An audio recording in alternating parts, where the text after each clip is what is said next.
මිනිස්සු විදියට අපි හැමෝම හොයන්නේ එකම එක දෙය. ඒ තමයි කවුරු හරි අපිට ආදරය කරනවා කියන හැඟීම. එහෙම බැලුවාම මගේ දිහා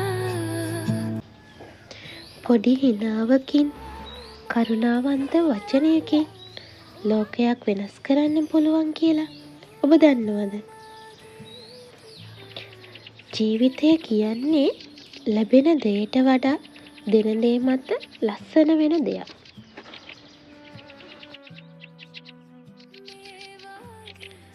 අද ඔබ යන පාරේ ඉන්න කෙනෙක්ට පුංචි හිනාවකින් සංග්‍රහ කරන්න.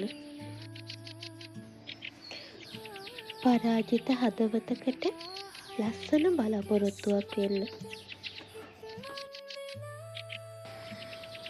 මතක තියාගන්න, ලෝකයේ ලස්සනම දේවල් දකින්න අපිට බැහැ. ඒ දේවල් අල්ලන්නත් අපිට බැහැ. හැබැයි